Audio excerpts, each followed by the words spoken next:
tax advocacy and economic impact analysis report for the clean cooking sector in Kenya. This is of great necessity because, as we all know, it creates a platform for us to input our perspective as sector stakeholders, sector knowledge and understanding of advocacy matter into matters that affect us in our different areas respectively.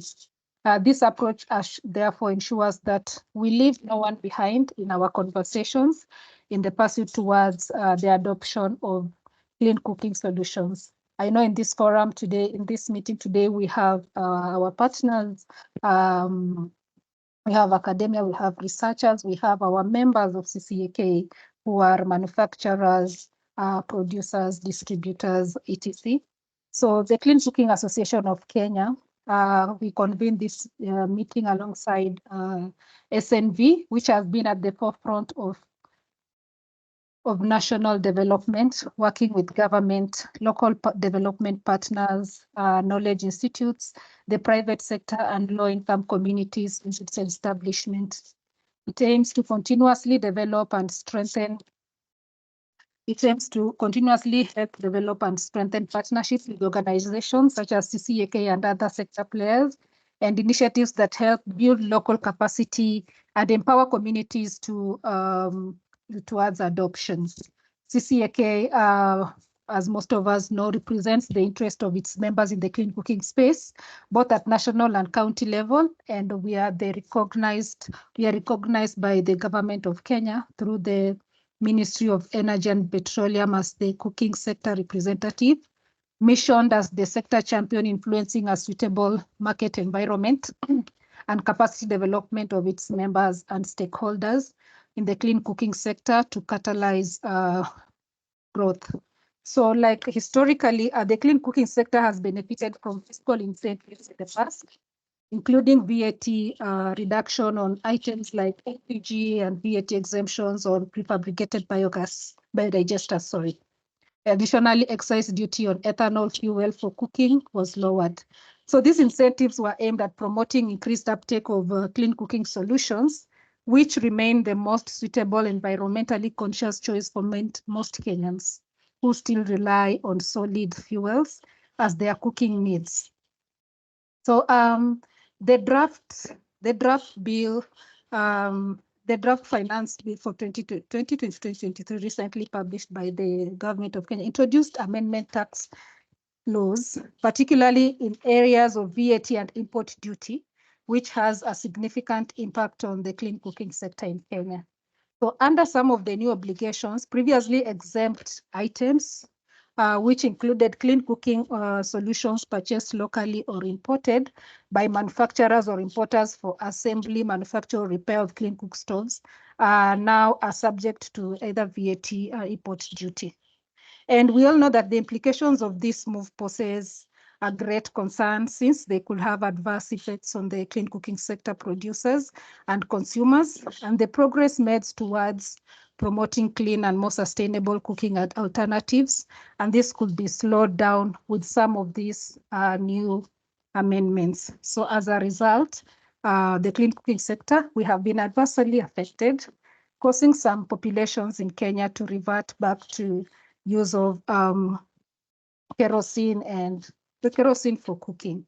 So this meeting today is set to ensure a comprehensive and inclusive review process of this study, where the findings are crucial insights into the sector's economic dynamics. So it's therefore our pleasure that it is therefore important to us that we listen to what the study is about, what the consultants found out in their study, the recommendations, and the status before, now, and in the future. So with this, CCAK and SNV together in collaboration, we brought on board consultants from Terra Agility, who will take us through the findings of the study. So right now, I would welcome Paul, who is the lead consultant, to pick it from here. And then please feel free to raise your hand. And if you have any questions, please feel free to put them in the chat box. After the presentation, we would have a Q&A session where we will respond to all the questions. Asante sana, karibu Paul. Hi, thanks Philomena, and good afternoon to everyone. I'll just have my camera on for a few minutes so that you can see me, and then after that I'll switch it off. You'll give me just 1 minute to share the presentation, and then from there we can take it from there. 1 minute, please. Maybe Paul, as you try to set up, Philomena, can I make just some few remarks? Yes, Victor, please.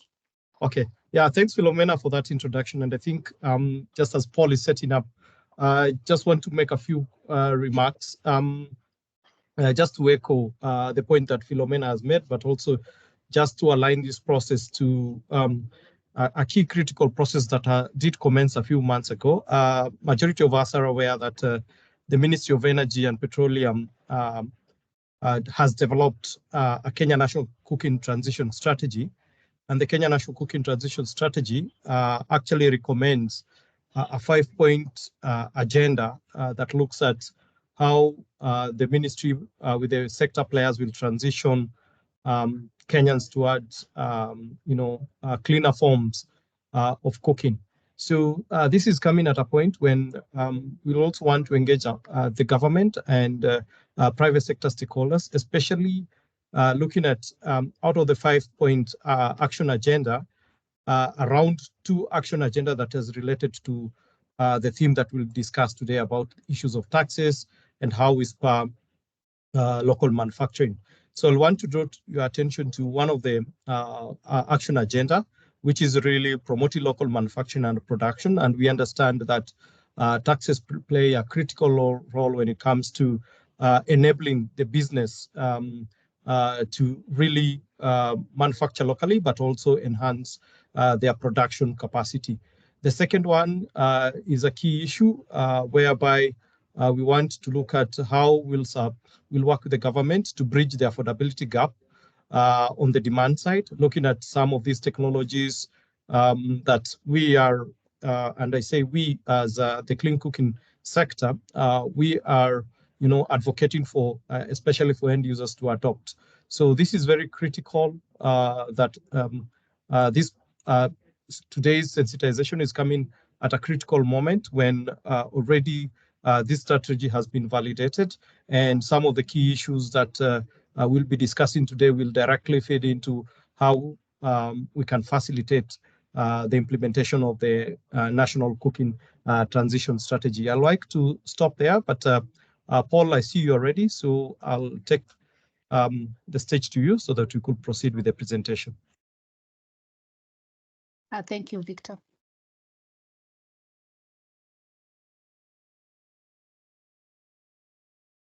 So Paul, if you're ready, please carry on.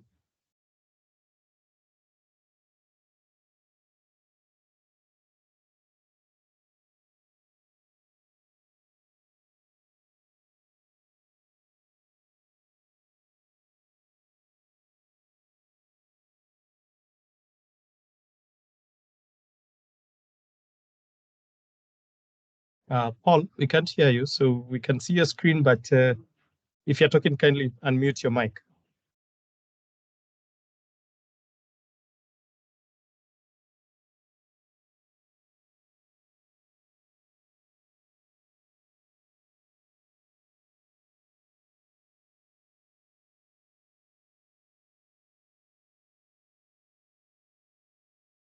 I can't hear Paul. Paul, are you speaking? You are on mute. Hello, Philomena, can you hear me? Yes, I can now. Sorry. Actually, I dropped off a bit because of my internet, but I'm glad I'm back. Can you see my presentation? Yes, though it's on the first page with CCAK and the SNV logos. Okay, good. Yeah. So I think maybe I can begin. Maybe I just give a quick introduction. My name is Paul Mutegi. I'm the managing partner of a professional services firm called Tara Agility Africa. My background is that I am a qualified lawyer and an accountant. Before Tara Agility, I previously worked at Ernst & Young and Anjawala and Kana, doing a lot of tax advisory work and tax structuring work, as well as tax lobbying with KEPSA, CAM, the Law Society of Kenya, and ISPAC. I'd like to take you through some of the work that we've done in thinking through the tax agenda that has shaped this sector, the clean cooking sector, and how that has impacted, uptake of either alternative fuels or improved cooking solutions, and what we may think about in terms of what are the next steps, right? I wanted to make a quick introduction, particularly about the taxes I'm going to be dealing with. And there are two key taxes that I'm going to be dealing with, particularly value-added tax and a tax called import duty. There are other taxes that are applicable, such as corporate tax, withholding tax, excise duty, etc. But for today's session, we are generally going to be dealing with those particularly three taxes: excise duty, where applicable, VAT, and import duty, right? The first, and I'd just like to give an overview about the taxes first, before we dive into the tax policy and how this has affected the industry. So particularly with import duty applies at the East African community level, not just Kenya. So it applies for all about 6 or 7 East African countries. I hear Ethiopia is coming on board soon, because the East African region is seen as what is called a single customs territory. And as such, when you import any goods into Kenya, you are deemed to have imported them into the entire market, and vice versa for all the other markets, Tanzania, Uganda, etc. The import duty is a function of what is called the East African Community Common External Tariff and the East African Community Customs Management Act. Those are the two pieces of legislation that are relevant in this scenario. And any changes in terms of import duty are generally done at the Arusha level by the East African community itself. So this is not done at the local level, it's done at the regional level, because it requires that all the partners then sit and decide, are rates going up or are rates going down? Generally, rates in terms of customs duty or import duty range between 0%, the highest rate is 35%, and generally they are graduated between, so it's usually 0, 10, 15, 25, and 35. That's how customs would work in that scenario. It is the importer who would be required to pay tax on importation of any goods into the territory.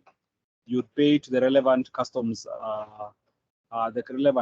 border point, and once you do that, the goods can then move within the East African region, meaning that once you pay tax at Mombasa, the goods can move, to Kampala and to the other regional markets without you having to pay additional tax, as long as you've paid the tax. So essentially, import duty is an extra cost, right? Because once the importer purchases that import, once the importer pays the import duty, that cost would then be passed on directly to the consumer, because it would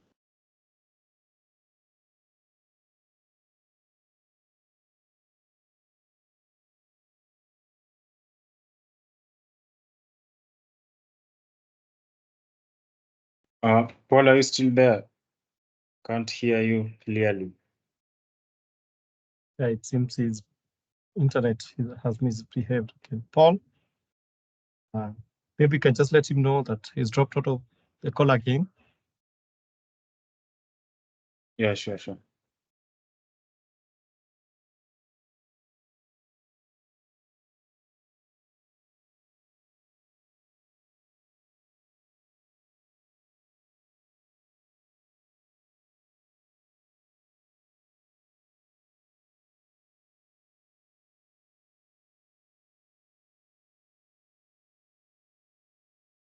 I don't know if his colleagues Tabitha and Co are on this call as well.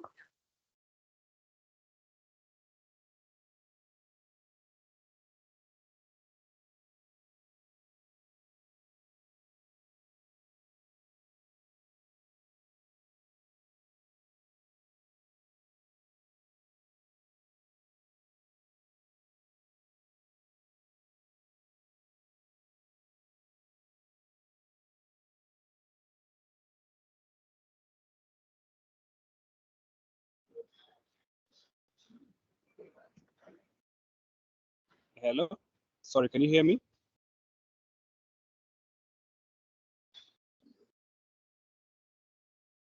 Yes, Paul, we can hear you, but seems like you're not very stable with your network because we lost you for like 4 minutes.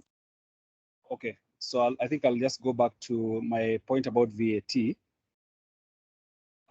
So in terms of value-added tax, this is what we call a consumption tax that is paid either at the rate of 0, that's what we call 0 rated, or at the rate of 16%, or it can the other option is what is called VAT exempt status, right? So the first two taxes, 0 and 16%, actually require the seller to be VAT registered, right? The third one, which is a VAT exempt status, the seller does not need to be registered for VAT, and also that seller will not have any right to charge VAT, right? Usually the confusion is between the VAT exempt status and the zero rated status, and how to understand VAT zero rated status is particularly, this happens mostly for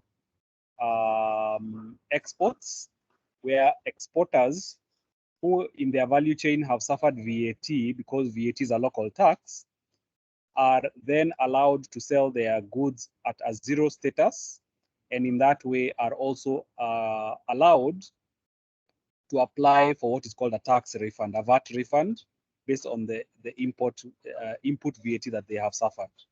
So that is different from being exempt, because where you are an exempt person, meaning your goods are not subject to VAT, like for instance residential rent, healthcare services, some agricultural services, etc. Then what happens in that scenario is that the VAT that is within the value chain is locked, and therefore it actually gets to the consumer, right? So that is very different from the zero rated status, where the seller in the end is allowed to do what is called a VAT refund application. But in a VAT exempt status, one is not allowed to do so, and therefore the entire value chain that may contain VAT then we end up in a position where the final consumer actually pays that VAT. So I wanted to mention those two taxes as a background, just so that as we discuss the proposals, the challenges, etc., and the projected changes, as well as consider what tax lobbying proposals we can give to the National Assembly, then this is at the back of our minds, right? So in terms of the study, this was done in collaboration with CAK and SNV, specifically looking at the tax policy around clean cooking alternatives. We specifically focused on VAT and import duty, which is the reason why I was mentioning them in the beginning. And we looked at through both desktop research and through our calls and meetings with some of the members, including some who are on this call, we looked at what socioeconomic impact this tax policy has on the adoption of these clean cooking alternatives. Some of the key goals and pitfalls that we then saw are that the changes in tax policy in Kenya are really disrupting the adoption of clean cooking alternatives. So later down the presentation, you will be able to see how we've actually not had a stable tax policy. And actually not just for this industry, but for many industries within the country. And what that has done is that it has stifled investment. It has stifled investment in either distribution, innovation, manufacturing, importation, etc. Basically a deepening of the sector because investors and consumers are not clear about the tax initiatives on a year-to-year basis. Now, what that has done, it has also stifled the positive trajectory in terms of adoption of these alternatives. It has stifled adoption of R&D or investment in R&D, because then, particularly from an investor's perspective, by there being a volatile tax policy, whether in this sector or in other sectors, then an investor is not able to make an informed decision that they know will be stable for a, you could say a 5 or a 6 year period. I think what we've also seen is that there has been a disproportionate burden that has been borne by women and children, because they're the ones who are exposed to household air pollution, owing to the role that they play within the food preparation process. There's also a disparity for many reasons between the rural and urban socioeconomic divide in terms of the use of traditional biomass, which is very prevalent, particularly in the rural areas, but also even within the urban areas, specifically in the informal sector, and also in areas that are peri-urban, that are very close to the rural areas. We've seen a disproportionate use of this kind of biomass, and therefore things like firewood use, charcoal use, then seem to be quite prevalent in those areas. For tax reasons, as well as commercial reasons such as value chain optimization, what we've seen is that affordability has remained as a challenge in households adopting these alternatives. We talked about the stable tax environment, and this is actually a cross-cutting issue, not just in this industry, but in very many industries.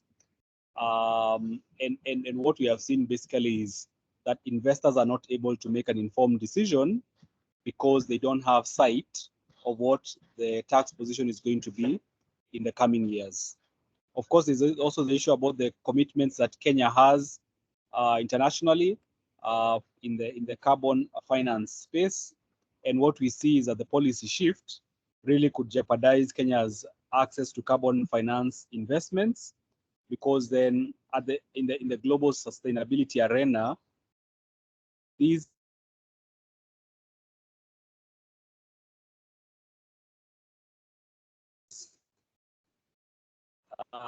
volatility may actually be, a lot of lip service as opposed A poly break.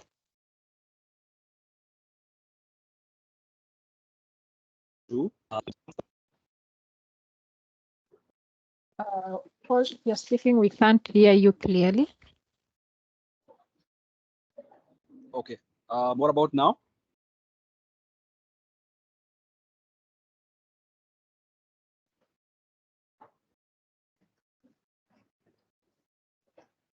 Hello, can you hear me now? But not clear. Okay. What I could do, let me try and log in using another device, and then I log in again. Just give me about 5 minutes. Sorry about that.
Hello, can you hear me now?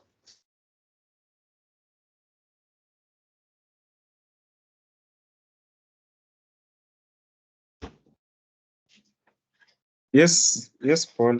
At least now you have been audible. Okay, sawa. So I think in terms of the findings, what we were actually able to find out is that, there are quite a number of challenges, and specifically the biggest challenge is that question about the volatility of the tax policy, right? And based on what we found out, we actually came up with 5 proposals for your consideration.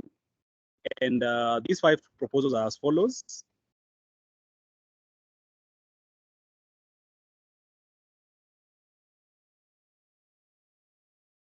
To maintain the 16% VAT tax on kerosene. The third one is advocate for a stable tax policy. The fourth one is to propose a zero rate status for denatured alcohol. And the fifth one is to propose a zero rate status for improved cooking solutions for VAT and also a reduction in import duty. So what we'll do is that we'll go through them one by one to see exactly, what the thinking behind all these proposals was. The first thing that we also were able to figure out, particularly with the current use of either kerosene or the use of biomass as fuels, particularly with biomass,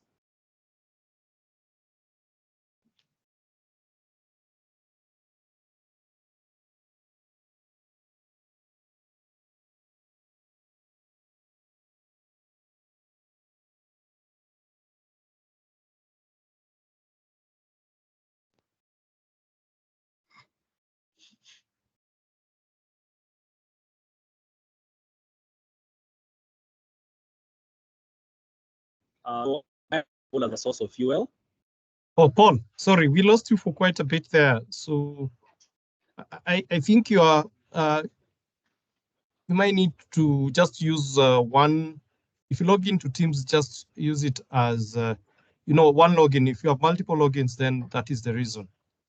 But apologies, there seem to be some quite technical issues on your end.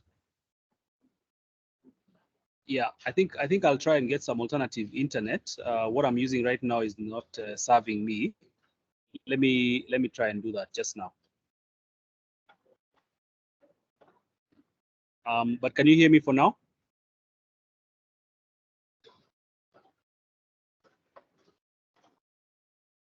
Yeah, Paul, we can hear you loud and clear, at least on my end. I can hear you. Philomena, can you hear Paul? So Yet? that that now challenge, I can hear Paul. That challenge in terms of biomass use, I think is also brought about by the insufficient promotion of sustainable afforestation programs. I think in the recent past we've seen some work around that, and I think this is also a recognition of the role that government plays in not only fostering a move away from charcoal, from kerosene, and from firewood, but also in promoting the use of sustainable, clean cooking alternatives, which we think there's quite a lot of work in terms of promotion and awareness that needs to be put in. I think what we also found out is that the policy approach and formulation may not be as coordinated as it should be, which basically points us to the fact that it may be the case that industry players may need to continue using one voice to ensure that they engage relevant stakeholders, both private sector and government, as well as financiers, to make this point well known, is by using clean cooking solutions. In terms of the rural urban disparity, in terms of fuel use, And these are some of the numbers that we were able to get in terms of firewood, charcoal, LPG, and kerosene. So for instance, you can see one of the numbers there in terms of LPG use is 42% in the urban areas, compared to about 6% in the rural areas. You can also see in the rural areas, the use of firewood is quite prevalent at 84% versus 21% in the urban areas. You can see more charcoal is being used in the urban areas compared to rural areas, but you can imagine obviously that charcoal, which is sourced from forests, is obviously coming from these rural areas that are using a lot of this firewood. Kerosene use is very prevalent in urban areas. You will notice, and we will show you the data, that last year when VAT at 16% was introduced on kerosene, actually there was a very big dip in terms of the consumption of kerosene for household use. In terms of LPG, what we have seen is a very big uptick of the use of LPG on account of its zero-rated status. So LPG has been hovering at either exempt status or at 16% standard rated status. And what that has done is that it has led to a lot of volatility in the market and uncertainty, because then both consumers and investors are not clear and are not able to project exactly what is going to happen in the future with regard to consumption, with regard to whether they should spend more on R&D and innovation, because we've now seen things like smart meters, smart gas meters being used, and this volatility is then what has led to a lack of sustained growth. What we saw is that there actually was growth as soon as VAT became zero-rated for LPG, because then for many suppliers, they were able to pass on this cost reduction to their customers. Now, as I mentioned earlier, a VAT zero-rated status actually means that one can claim input VAT. And input VAT is any VAT that you are charged as a seller within your value chain. That could include VAT on rent, VAT on raw materials, VAT on electricity. Now that input VAT is now capable of being claimed as long as the goods that you're selling are of a VAT zero-rated status. What generally would happen when goods are not of that status, zero-rated status, is that you would use what is called the input-output mechanism, where your suppliers would charge you VAT and you would charge your customer VAT, right? So in that scenario, that's very different from what happens with the zero-rated status, where you're actually able to claim this input VAT back.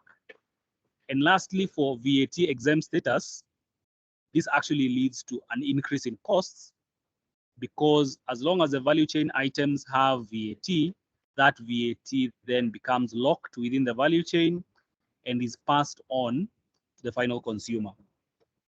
Now, what we are then proposing is that it is not only VAT on LPG that should be zero-rated, but also VAT on things like LPG stoves and components, which at the moment are at a 16% VAT status, for the reasons that I've mentioned. Where, for instance, you zero-rate only the gas, but you don't zero-rate the LPG stoves and the components, then getting people onto the LPG ladder could become difficult, unless, for instance, we get things like government subsidies, or we get programs where the government actually promotes the use of pay-as-you-go LPG, where you don't actually have to buy the stoves, you don't have to buy the cylinder and the pipes and other components, and you can actually purchase the LPG alone. We're able to get some data here around the use of LPG. And you can see around 2021, 2022, the use actually really went up, right? Because there have been very many differences in terms of the prices.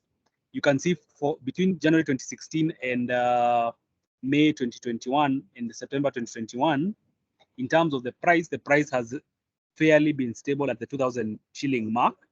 Particularly if you look at January 2017 to around September 2019. During that time, really, the tax environment remained unchanged, right? And the only times when we see a dip in price is when we actually see the zero-rated status being revived. And that is one of the reasons why we're mentioning that zero-rated status is actually a good thing for the industry because it spurs demand. If we were to look at the 2023 numbers, really the price has actually come down, and because of that price decrease, then consumers have actually benefited from the use of LPG as an alternative. The second proposal that we had is a question that is centered around kerosene. Kerosene, as you saw in the first or second slide where we talked about disparity between the rural areas and the urban areas, is that kerosene is predominantly used as a cooking fuel in the urban areas because of, I think the historical reasons around it. And secondly, from a practical perspective in the rural areas, because we saw firewood is used quite a lot, then kerosene takes a backseat. Now, kerosene, the VAT on kerosene was actually hiked from 8% to 16% in the Finance Act 2023. Now, historically, particularly under petroleum products, if you look at the VAT Act, both the VAT Act before 2013 and the current VAT Act, which was enacted or was effective from 2nd of September 2013, what happened is that for 3 years, VAT on petroleum products was suspended. That's 2013, 14, 15, and 16. Now, once that suspension was removed, there was quite a big uproar around, do we introduce VAT at 16% or do we introduce it at 8%? Which is the reason you saw VAT being introduced at 8% for petroleum products. The reason obviously here is that petroleum products are used in every sector in the economy. That is particularly transportation and manufacturing. And as such, it has a very big impact on inflationary effects. By that, what happened then is that at first, kerosene was actually taxed at 8%, and that went up to 16%. And as soon as the VAT on kerosene went up to 16%, the use of kerosene actually dipped in the urban areas because this rate hike led to an actual reduction of about 47.5% in the volume of kerosene that is consumed, because the consumers of kerosene are generally people who live in the informal sector, who don't have much of disposable income, and are therefore price sensitive. And on account of this price sensitivity, as soon as VAT was hiked from 8% to 16%, there was actually a very big dip in terms of the use of kerosene. Now, kerosene, obviously, for obvious reasons, is very highly pollutive. It therefore presents significant health risks to women and children who, as I mentioned earlier, are disproportionately, exposed to, indoor air pollution on account of how much time that they spend during the food preparation period. And therefore, that rate hike and therefore the lower use of kerosene not only promotes potentially or gives room for the use of alternative fuels, but also has a specific benefit in terms of health benefits to these specific demographics, because then these demographics would then be be forced to shift to cleaner fuel, which is exactly what what we are pushing for by saying that all those fuels that then have green footprint are then the fuels that really we should be promoting, as opposed to much dirtier fuels. So, for instance, in this slide, if you look at the numbers in 2023, if you look at July for kerosene, which is the fifth column, you can see historically in 2022 the volumes were quite high in terms of metric tons, about 6.7, 6.7, 7.5 etc. But as soon as we get 2023, June into July, you can see the dip already began. It came down from 5.37, and we're looking at illuminating kerosene, right? The fifth column, 5.37, then it came down to 4.27, came down to 4.12, then 3.65. And at that time, that's when the VAT rate hike actually came in. And therefore, you can see that's the reason, one of the reasons that can explain that lower uptake of this fuel. I think the third proposal that we would like to discuss today is a question about a stable tax policy. As I mentioned, is a cross-sectional issue, meaning that even in the work that we do, the policy work and the tax lobbying work that we do for other industries, this has been a key issue where we have been pushing the government to actually actualize the tax policy that they have been using for quite some time. Now, that tax policy, I can tell you in the last maybe 10 or 15 years, has been something that has been discussed over and over at the Ministry of Finance, with the key ministries, with the Kenya Revenue Authority, with private sector. However, what we've seen is that it is clear that Kenya does not have or does not implement a stable tax policy, which then governs the tax changes that we see year on year.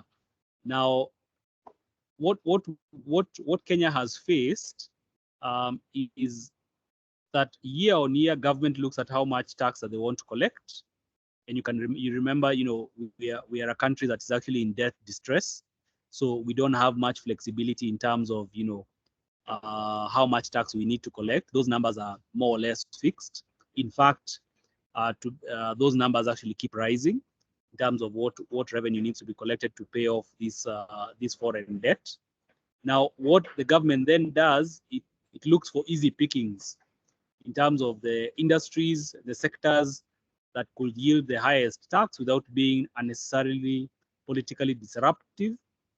And by that I mean, for instance, you can see as a separate example, you've seen what has happened with the implementation of e-teams and how politically disruptive that has become in the agricultural sector. Now, it is important to then appreciate that the lack of a stable tax policy then means that as both consumers and as investors in the sector, there is very little certainty, and there's a lot of volatility and fluctuation. Now, in an upcoming slide, we're going to show you how those changes have been happening historically, both in terms of import duty and VAT. And you remember, for import duty, it is even more complex, because what you're trying to achieve at the regional level is some level of consensus within the East African community around the application of an import duty at the regional level. Now, it could be the case that, for instance, from Kenya perspective, we are intent on, lowering import duty, particularly, let's say, on cook stoves or other alternative clean cooking measures or components. But this may not be a policy priority for other East African markets. And if that is the case, then you can see, because import duty or customs duty is a tax that is decided at the regional level as opposed to the country by country level, then you can see the difficulty that Kenya and also its partners may face in terms of actually using import duty or customs duty as a method by which they can influence policy, they can change consumer behavior, they can spur investment in innovation, distribution, and manufacture. And therefore, this becomes an important thing that at the government level, they need to understand.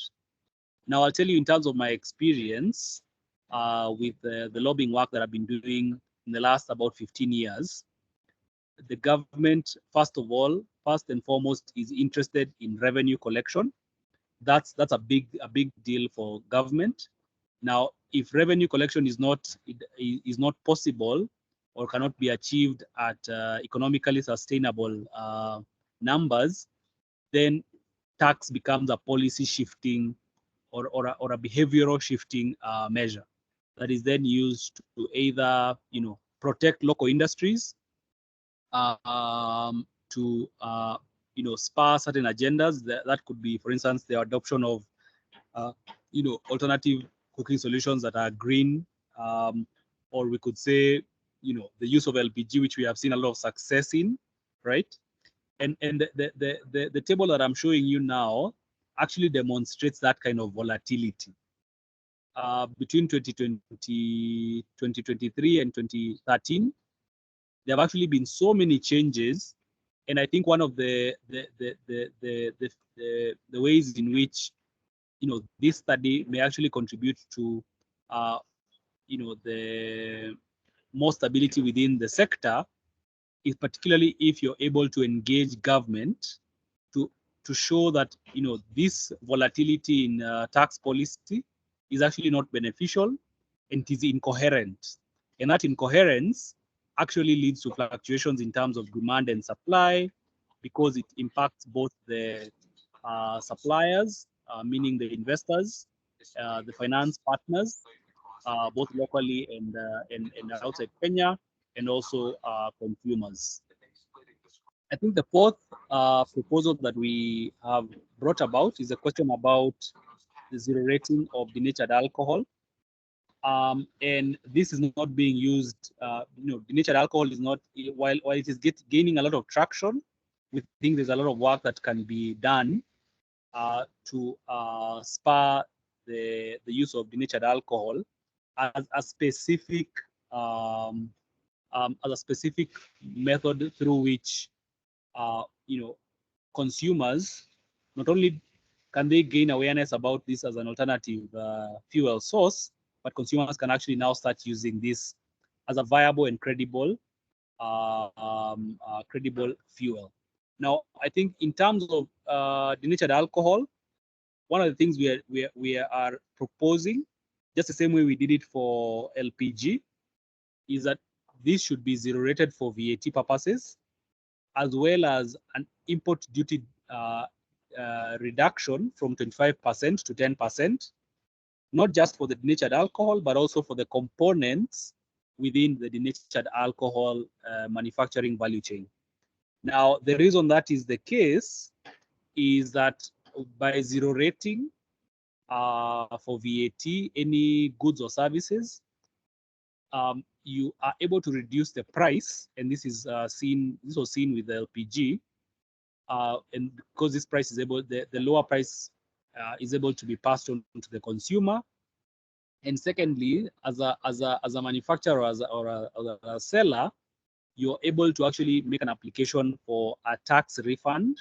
We have noted that in the past, the government has actually been putting a lot of money into tax refunds, because then this money then circulates back into the economy, and it allows for reinvestment, particularly within these sectors that there's actually a policy agenda to push for. So the reason that's the specific reason why we are proposing zero rating as opposed to exemption, because you remember what we mentioned earlier with exemption is that exemption then locks in the VAT element within the value chain, and this ends up making either goods or services more expensive, and therefore those the actual cost of these goods at the end consumer level actually goes up. This is the same reason why our fifth proposal is to also push for the zero rating of improved cooking solutions. The reason for the zero rating is the same as what we had mentioned earlier, that cost reduction benefits are able to be passed down to consumers, as well as the investors within this sector now then qualify for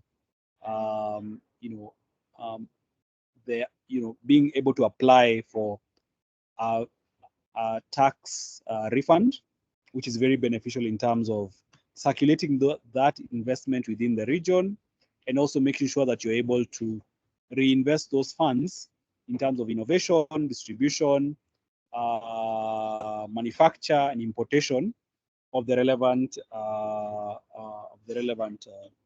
goods and also services within that value chain.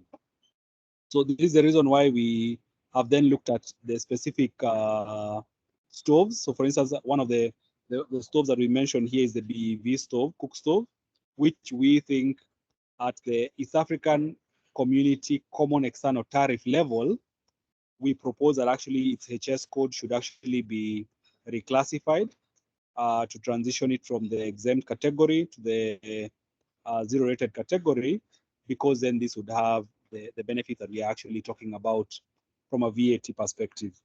These revisions, what we are saying is that, number one, particularly at the East African level, this would need a coordinated approach between the different countries, because then at that country level, at the regional level, then having policy coherence then would assist in allowing for the law to be changed at the regional level, as opposed to pushing for that change at the VAT level only and not at the customs level.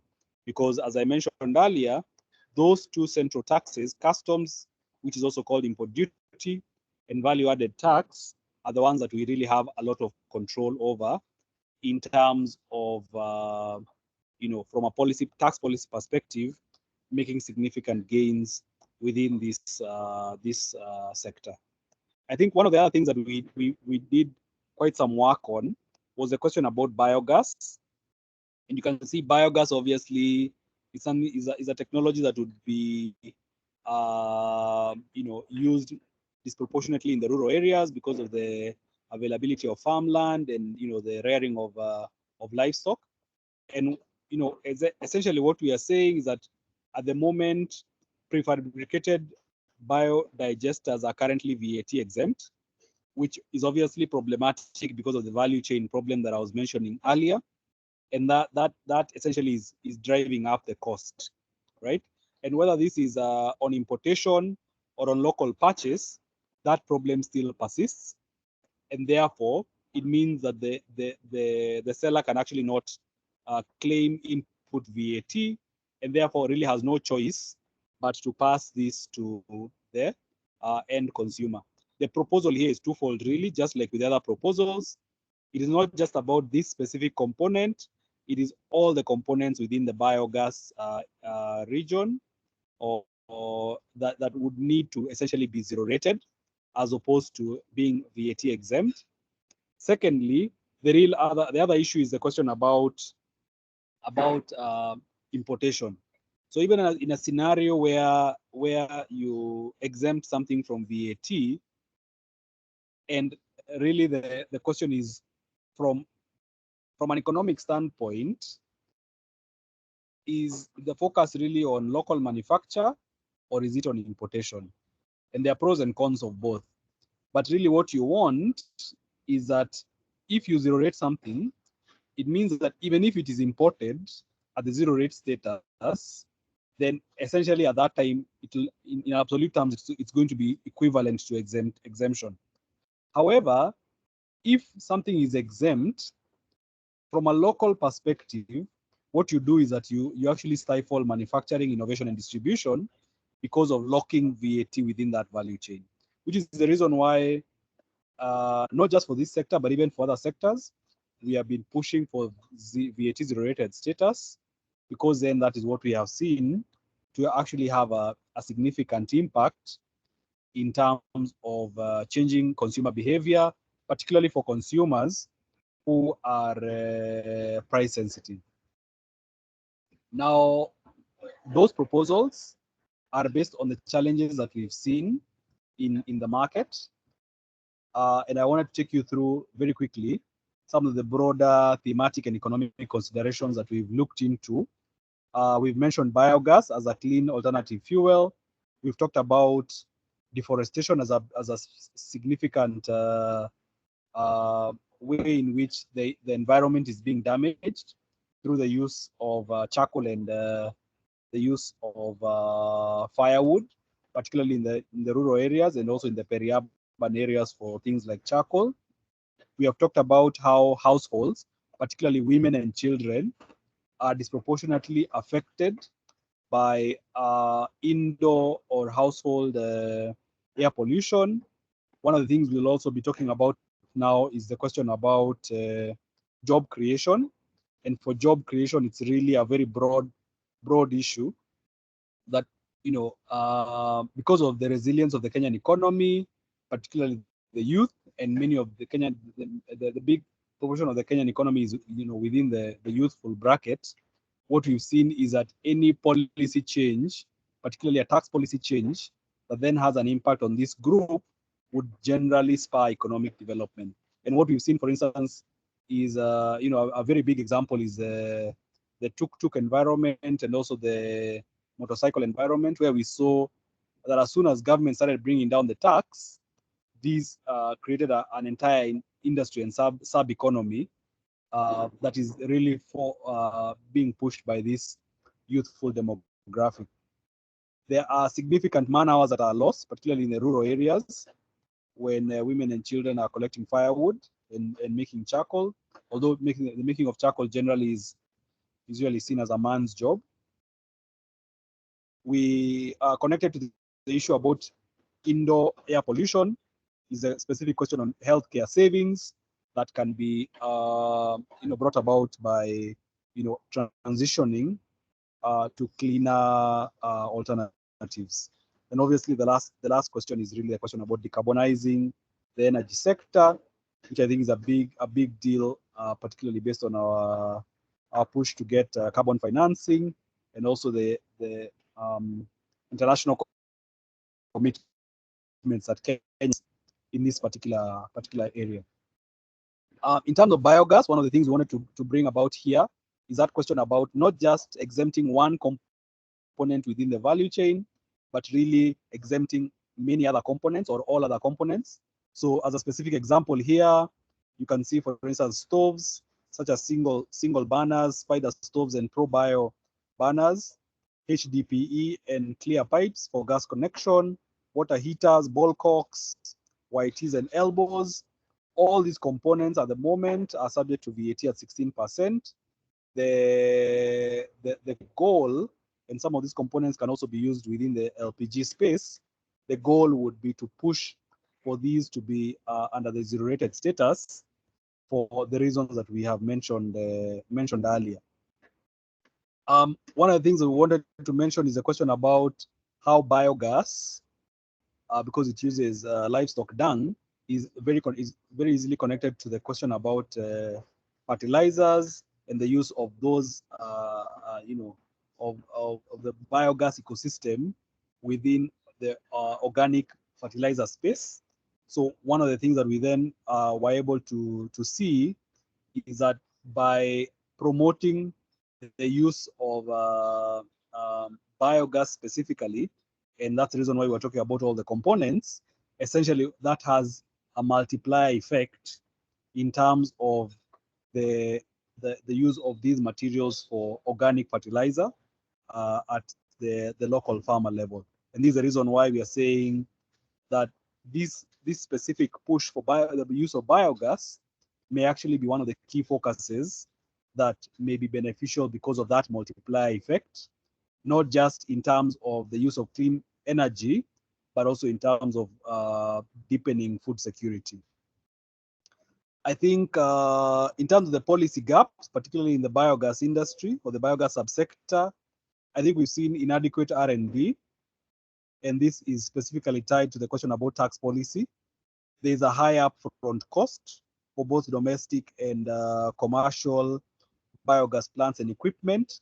And I think one of the things that we can borrow from the LPG subsector is a question about having the capital expenditure, or the capex, being borne by somebody else, for instance, the government or a DFI or a financier or a private sector player, so that then on an ongoing basis, then the person who is using the biogas, as we can see in the LPG space, is then using it on a pay-as-you-go model.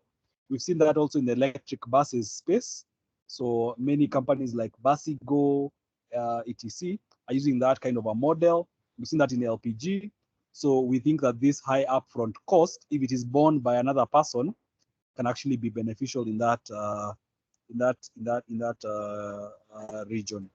I think the question about inadequate capacity is also a big deal, as well as insufficient regulatory and legal policy, which is very easily tied to the question about tax policy. That fluctuation or volatility in tax policy, as you can see, something that affects quite a number of sectors and subsectors in the economy. This slide is the same thing about VAT, the VAT status. That question about whether we should push for exemption status or whether we should push for VAT zero-rated status.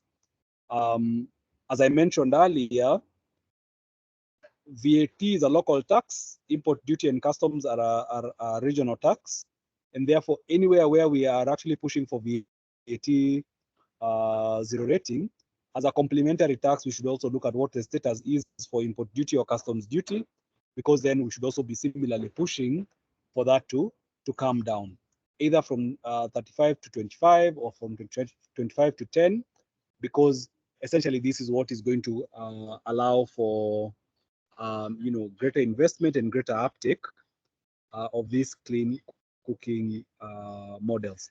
I think what we did is that we tried to do a model in terms of the use of biogas, trying to see how much tax savings there could be in terms of the exemptions. So, looking at some of the components that are used,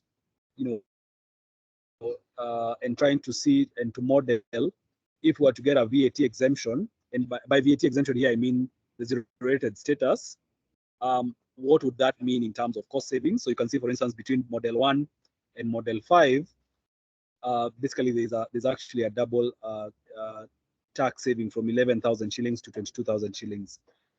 This is relevant, and what we have seen, particularly in the lobbying work that we have been doing, is that government is interested in the numbers, particularly where you're able to demonstrate that there is either a significant social benefit, environmental benefit, or health benefit, if we are not specifically telling the government that we're actually going to be collecting more tax. In terms of deforestation, particularly for the biogas industry, I think there's a key question here, or a key metric here, that if a biogas digester employs 25 kilograms of dung as its daily input, it really has the potential to produce biogas that can effectively substitute for the energy obtained from 5 kilos of firewood, 1.5 kilos of charcoal, 0.5 kilos of kerosene every day. And you remember, apart from the question about the substitution of biogas for, or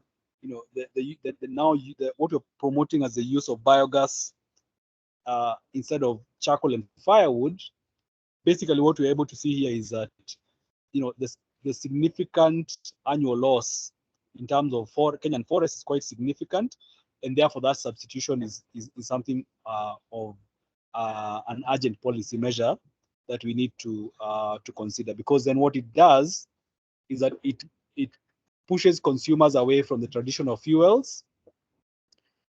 It mitigates the harmful emission of particulate matter.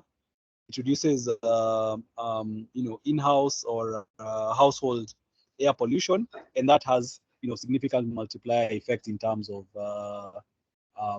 household health, particularly of children and also of women, who we have mentioned, are disproportionately affected by the use of dirty fuel and fuels that are not, environmentally friendly. There are some numbers that we are able to find in terms of indoor air pollution or household air pollution. In terms of what are called the disability adjusted life years, and also annual deaths on an annual basis from a national level. What we're essentially saying is by reducing the use of charcoal, by reducing the use of firewood, and by reducing the use of kerosene in favor of cleaner options, these numbers will come down, right? And the only way that these numbers can come down is if those other alternatives are at a price point that is accessible by these households, because then the cooking happens on a daily basis. It therefore has a significant impact what specific fuel is being used by the specific people within the household who are engaged in this endeavor. There's a question about job creation. I gave you the example about the tuk-tuk industry, or what we call Bajaj, and also the motorcycle industry, and what we saw in those industries when government actually took a very bold move to reduce taxes, both import duty, what is customs duty, and VAT. As soon as that happened, an entire subsector was created, and we think that that is what there's potential for in this specific industry, because innovation and creativity would then follow availability and affordability, and therefore, in terms of local manufacturing, installation, distribution, maintenance, we see big potential for job creation, because then this youthful population that that Kenya has generally is a population that would not essentially have access to formal jobs, and therefore they would be essentially left to their own devices. And by doing that, essentially what happens is that you spur economic growth as long as this youth are supported in other socioeconomic ways. So for instance, healthcare is taken care of, access to markets, etc., etc. But this tax policy, we think, will actually have that specific multiplier effect, inspiring innovation, inspiring manufacturing, distribution, including even importation in scenarios where we see more and more investors coming into this space. One of the key findings that we were able to see is that, particularly for women and children, they spend about 0.8 to 1.3 hours and 0.3 to 0.4 hours in wood and charcoal cooking, respectively. Now, these are actually man hours lost, because essentially what this also shows us in terms of the time that is spent, collecting firewood, collecting this kind of biomass fuel. There's a lot of time that is spent, apart from the deforestation cost that we've already mentioned, that is spent in terms of creative time that can be spent in agriculture, in healthcare, in taking care of families, that is now being spent by these households in either wood and charcoal cooking, and in collecting either wood or charcoal. We think that this is something that can actually be solved by creating awareness, creating affordability, and creating access to these clean energy solutions, because then that will actually lead to that transition between what people are actually using at the moment and what we think will actually have significant socioeconomic benefits. I think we've talked about healthcare savings, because this is specifically tied to the question about indoor air pollution or household air pollution.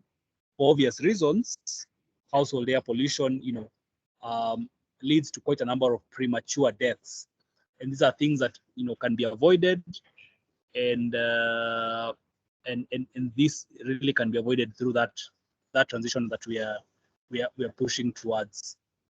There's the entire agenda around carbon financing, Kenya's global footprint, and we think that if clean energy solutions are put at the center stage of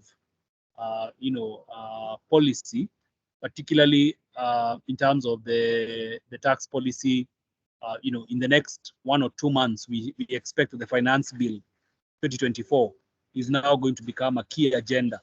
And if this agenda is then pushed quite significantly, cumulatively over time, there is a real potential for us to decarbonize the energy sector within Kenya. Kenya is already leading in very many other green energy initiatives such as hydro and wind. And we think that this agenda, particularly because there are significant international commitments that the government has made, this agenda can be pushed quite significantly by the Kenyan government in consultation with private sector.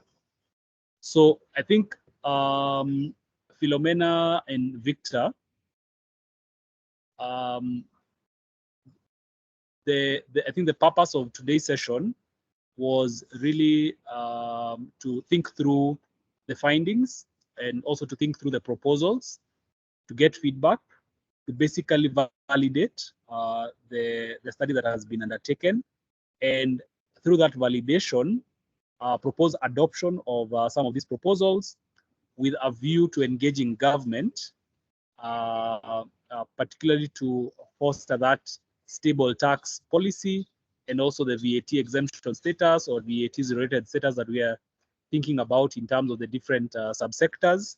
And I think through that kind of initiative, in a very directed manner, come up with a lobby paper that then can be presented to the relevant entities. What that would mean, for instance, would be that would be the National Treasury, would be the Ministry of Energy, would be the Finance Committee at the National Assembly. At this time, we will not need the Senate because this is not a money bill. And by doing that, we would essentially be pushing that this agenda, this green agenda, is actually put within the finance bill. And by showing exactly what this will achieve, I think that we'll be able to move the needle in terms of leading that transition to clean energy cooking. Philomena? Thank you, Peter. Thank you, Peter. That was quite an elaborate. Thank you. That was quite a. Thank you, Paul. Sorry, not Peter. That was quite an elaborate presentation, and the explanations also are like to me, some of them can be easily understood. So right now, because I'm seeing time is not on our side, I will just go through the questions that were requested from the questions that were sent in the chat box. But before I go to the questions, I see, sorry, whose hand is this, Fred? I see somebody's hand is up. David Jesse, please just go ahead and ask your questions. Then I'll go to the chat box. Thank you. Thank you very much, Philomena. And thanks, CCK and SNV for supporting this study. And of course, thank you, Paul, for a very good presentation. I think these are the kind of data and facts that we need to help us in carrying out our lobby in the renewable energy space, and especially, of course, within the bioenergy sector. We all know right now that at least you have the bioenergy strategy out. We also have the action plan in place. So we are really quite equipped and set. We are clear about the direction we need to take as far as developing the bioenergy space is concerned. Of course, clean cooking is a very important basic component of the bioenergy discussions. And we all know that the issue of taxation has been serious, it's really hampered growth in this particular sector. So I want to appreciate that this report, I think, should be a very important tool. I think for me now, going forward, first of all, thanks, Philomena, for assuring us that you will share the report. In terms of validation, I think it would be nice to have the report so that you can take some time and go through it in total. And then, if possible, submit further comments via email or other channels. And then in terms of moving forward, yes, of course, you need to engage the Treasury, we need to engage the Parliament, we need to engage the Ministry of Energy. But my concern is the voice. I mean, how concerted, how united, how coherent is the voice of the sector? We're hoping that, of course, Korea, I think, tried to advance certain course, especially in the tax regime, especially when the finance bill for 2022 was coming up. But I think going forward, we need to strengthen unity of our voices. And I want to appeal to all the sector players, especially the associations. And here I talk about CCK, of course, I talk about Bionet, and of course, Korea, and even the Briquettes Association of Kenya, and others, including, of course, through our big brother, KEPSA. We need to come up with a united voice to be able to lobby for maybe zero rating, maybe exemption. Of course, we understand your argument about exemption vis-a-vis zero rating. But at the end of the day, I think the advantage created depends on the particular technology you're talking about and the nature of value chains that you're actually is prevalent in the sector. So those are things that I think we need to articulate and come up with a very strong either position paper or policy review document which you can present. But my point is we need a united voice. So I want to appeal to us, appeal to CCK and the rest of us who are here. Let's try and come up with a very united voice for bringing out the concerns of the sector. Thank you. Thank you, Jesse. That was quite sorry. So for the issue around coming together as sectors to bring out our voices to the issues around taxation, the purpose of developing this document was to ensure that we have something that we can base our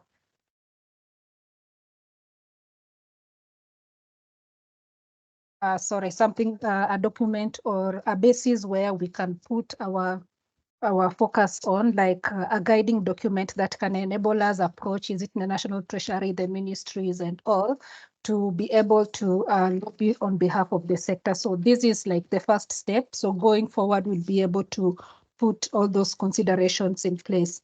So I see Desmond, your hand is up. Yeah, thank you, Philomena. I just have a question for Paul. First of all, thank you so much for the great presentation. My challenge is just one thing, at least when you're talking about tax policy, and this I think happens in most countries, is that we tend to mix tax and standards. And we have to be very clear what we are asking from the government. When we are looking at the type of markets, taxation and standards will work differently. And it seems for me from the presentation that this is all together being mixed up in a way that we are dealing with both compliance-based systems and voluntary market systems. And because I think the agenda in the clean cooking is more of dealing with abatement costs and the price to consumers in terms of cushioning the consumers, then we have to be very clear to tell the government, look, we are going in for a tax and a standard, so that a standard will apply for voluntary markets or the markets that are still just emerging. And then the cost will actually encourage the market to develop. Then later time when there's more clarity and that there's pretty much development in the sector, then they can now shift towards more of compliance based. And if that is not clear, then we get into the challenge of whether we should zero rate or exempt. Because when you bring in a standard, that's when you can talk about exempt. Because the government cannot actually exempt you from raising revenue. Tax and standard are tools that they use to actually raise revenues. And a standard will also help to deal with the the different products of the different people in the industry, so that it is flexible and adaptable, because a standard will be able to shift by itself. It's flexible, because once the government has given the guidelines for a standard, then they don't need to come again and review the law. Whereas if you look at it from a tax system, it's not possible to do that. Once it is passed and prices changes tomorrow because of wars, then it becomes a little bit complicated. So I think we have to be very clear on which ask we are getting into. And just to finish that question, so that I also see the floor for others who are looking at these spaces, that are we targeting the return on investments, or are we targeting the return on benefits? And I think, in my view, and the reason why I'm here, because we are talking about probably clean cooking and in the area of clean technology, I think the target should be return on benefits, not investment. Because if it's investment, anybody should do their investment and pay their dues. But the reason why we are focusing on return on benefits is because we are talking about these additionalities that will then come from being in this space, which I think Paul really executed well. And that then informs, whether the barriers of taxes might actually be removed and justified. How do we design these issues, and ask the government how they can negotiate the applicability, and how that cushions the consumers. And then we say that this is the way that it incentivizes producers, and this is the way it also reduces the deadweight loss. But this is also the way that it still raises revenue to the government. But if we just talk about a tax approach, I think we will fail in that regard, because at the end of the day, tax is always compliance based and nothing else. So at the end of the day, everybody will pay it. But if you split it and focus more of both standard and tax, then probably we might have a pathway out. I thank you, and apology for taking time. Thanks. Thank you, Desmond. Paul, I don't know if you have any response to Desmond. Yeah, absolutely. No, I think Desmond, that's actually a very good feedback. And Philomena and Victor, I think this is how we can work together to put those two ideas together, the standards idea and the tax idea, in formulating the reasons or the grounds why we would want to move the taxes around. Do you want it to be exempt? Do you want it to be VAT zero rated? Do you want it to be at 8%, 16%? Because it varies from technology to technology, and it really depends on from our perspective, what is the real impact of these changes. Thank you, Paul, and also thank you, Desmond. Your feedback is well received, and we shall see how to act upon it. John, I think I saw your hand up. Yeah, I put my kind of comments in the chat, but I did have a question that it linked to them. So my assumption was that electric was not a part of the analysis because it's difficult to disaggregate it from other uses of electricity in the household or commercial metering setup. And electric appliances are often seen as luxury products, so it's very difficult to differentiate, for example, a toaster from an induction stove. So I wanted to ask, given that there's now some momentum within the electric cooking sector, there is now an increasing amount of smart metering capabilities integrated into appliances that can in the future enable the disaggregation of cooking from other loads. And given that there is now a focus on electric pressure cookers and induction stoves as key mass market electric cooking technologies, then are there other reasons that you had foreseen as an expert in taxation issues that would prevent similar kind of tax incentives being developed for electric cooking alongside the other fuels that you've mentioned today? Thank you.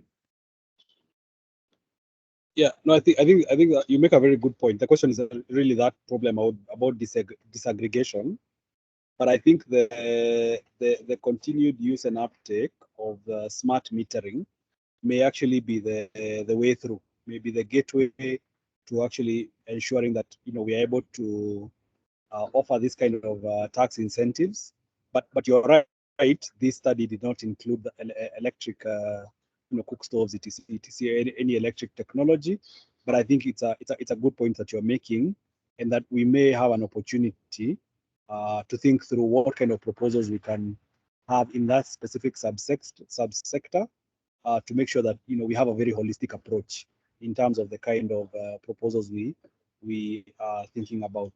I'll tell you, for instance, in terms of when you look at the VAT Act, the second schedule and the first schedule, whenever we are lobbying for changes in the law, we essentially ask industry players to give us the specific HS codes that they would like to be included. Because you see, if your specific HS code is not included in the schedule, then it falls away. It means it's not zero rated, it's not exempt.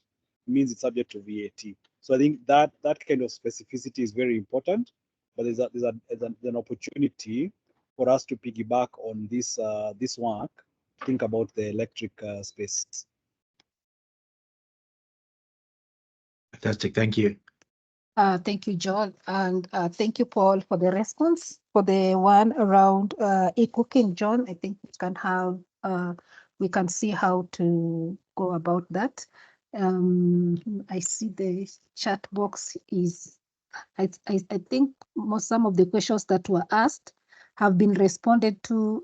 The one by Desmond, the one on the national transition strategy, I think they have been responded to.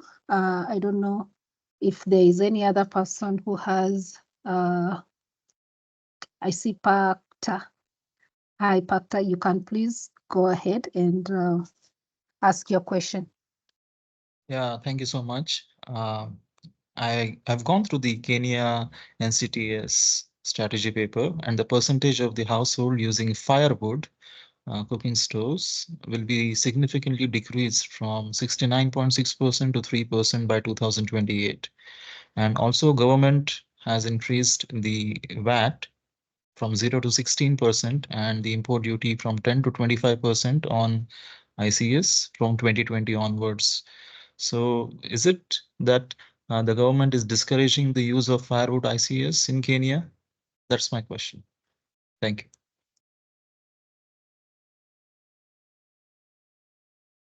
Thank you, Pakta. I think with regards to the cooking strategy, which is still in the pipeline, maybe I can welcome Dr. Faith, who I see is in the call, in the meeting, to maybe respond to Pakta's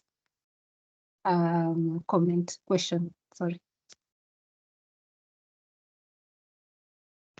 Thank you, Philomena. Regarding the use of firewood stoves, the government recognizes that firewood is used by very many people.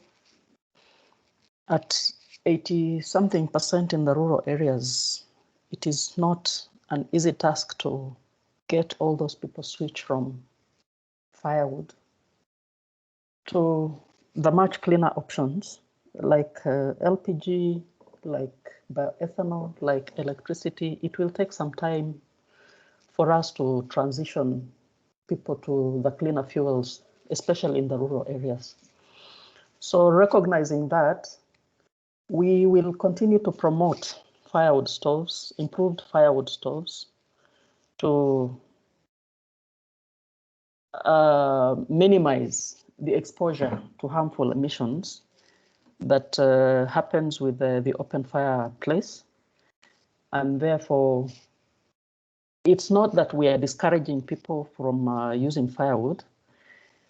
We are gradually moving away from firewood to cleaner options. It will be a transition. So improved firewood stoves are used as transitional fuel, because to face the reality, between now and 2028, I don't think there's any magic we can do to move people from firewood to other cleaner fuels. That's my answer. Thank you. Thank you. Thank you, Daktari. Thank you, Daktari, for your response. And also, like I mentioned, the strategy will be ready in some few months. And with that, we can be able to get more clarity on the way forward, and also partners that can support towards the goal of universal access towards for clean cooking 2028. So I don't see any other hand up, and I do not see a question on the chat box. I think I will request Victor to give the closing remarks and maybe a way forward. Thanks, Philomena. I see Desmond had his hand up. Desmond, is it something that you can briefly it was just, ask? Yeah, no, it was just to also indicate that already the Climate Change Act has already been passed, and it recognizes both voluntary carbon markets, which is essential to clean cooking. So I think in referencing that when pushing up the points will be important, because we're just showing that it's not just we are pushing the aspects of standards of tax for the sake of it, but that the law has already gone ahead to pave way for such areas to be explored, so that it's justified also by data, but also the existing literature, including the medium-term revenue strategy that was released by the National Treasury, I think, sometimes in 12th September 2023. So thanks. Thanks, Desmond. Indeed, we do acknowledge those legal frameworks that are already in place, and I agree with your suggestion. Definitely, it also we'll also see how we can leverage from climate finance. I just wanted to maybe share that indeed there are quite some observations that have been made on the chat, and unfortunately we did not do an analysis of the whole clean cooking sector value chain. So we basically focused on improved cooking stoves that have been presented, but also wanted to have a feel on the LPG and the bioethanol subsector, but also to bring to speed the biodigester sector that we felt like there hasn't been much attention to that particular clean cooking subsector. So, however, we do hope that just to echo Jesse's point, that we'll be able to leverage on the sector associations' knowledge pieces that they've developed in the past, or they're planning to develop, so that we basically present to the government a more of a holistic evidence pieces that really will call for, the fiscal policy changes, so that we are able really to achieve the goal of universal clean cooking access by 2028, as has been set by the strategy. So mine is to thank you all. As mentioned, we will share the drafts. So we have two pieces, knowledge pieces that have been developed through this process. We have the detailed impact analysis report and a lobby paper. So I would also want to call out to all other sector players. I think John Leary of MEX has also raised some very pertinent issues regarding e-cooking sector. And so that we don't feel, seem like we are only championing for the cause of certain clean cooking solutions, we'll want to call upon you if you have any pieces to share with CCAK. We'd love to create, a package of evidence pieces that we can use. And as a way forward, we hope that when the 2024-2023 finance bill is published, we'll be able to engage both the bicameral committees coming from the Parliament and the Senate regarding the push or tax advocacy as presented by Paul. Mine is to say thank you all. Philomena will be circulating the two documents at a later date. But Philomena, do you want to share the drafts so that if there's any feedback we could be receiving those before we finalize on the publishing of the two pieces. Maybe you could provide guidance on that and close the meeting. But mine is to thank you all for taking time to join us today, and for those who provided very useful feedback. We're going to work with Paul to see that these are incorporated in the two tax, the two policy and the impact analysis tax reports. Philomena, over to you. Thank you, Victor. So I think this is in reference to what Jesse said. We can send the draft report that we have to the stakeholders for their input, give them some days before next week to share their input. Then we can incorporate together. We can incorporate the comments before we move forward to maybe publishing. And then also with regard to that, if a validation would be necessary, then we can call for such a meeting, either virtual or physical, to just see if we have captured all the sector concerns moving forward. Otherwise, I appreciate you, and CCAK appreciates you for being part of this meeting, and we look forward to receiving your comments very soon. And thank you so much. I wish you all a blessed afternoon.